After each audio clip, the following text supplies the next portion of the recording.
বাংলাদেশের ব্যাংক যদি খালি হয়ে যায় তাহলে তো করার কিছু আর নাই, কারণ আপনি গুলিস্তান যাই দেখবেন টাকার দোকান, সেখানে বিভিন্ন রকমের নূতন টাকা নিয়ে দোকানদারি করে।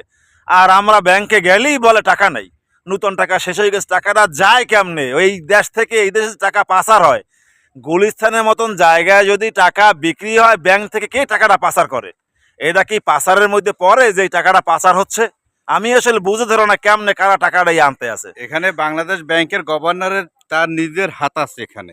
এইখানে হ্যাঁ কিভাবে হাত আছে? হ্যাঁ, অবশ্যই তাদের গভর্নর কি নিজে টাকাটা দেয় নাকি? গভর্নর এখান থেকে টাকাটা যে বাইরে সাপ্লাই হচ্ছে, হ্যাঁ, কেউ না কেউ তো দিচ্ছে, কার মাধ্যমে কেউ না কেউ দিচ্ছে, কেউ না কেউ দিচ্ছে না? হ্যাঁ, তো হ্যাঁ। সেই ব্যক্তিটা তো আমাদের প্রয়োজন, তাই না? হ্যাঁ, সেই ব্যক্তিটাকে ধরার জন্য তারেক রহমান ব্যাংকে গেলে টাকা নাই, হ্যাঁ তাই না? টাকা পাওয়া যায় না, বাচ্চা কাচ্চা নতুন টাকার লাগে মনে করেন আফসোস। অথচ গুলিস্তান যায় দেখবেন হাজার হাজার টাকা টেবিল উপর সাজাইয়া থরে থরে রাখতে আছে।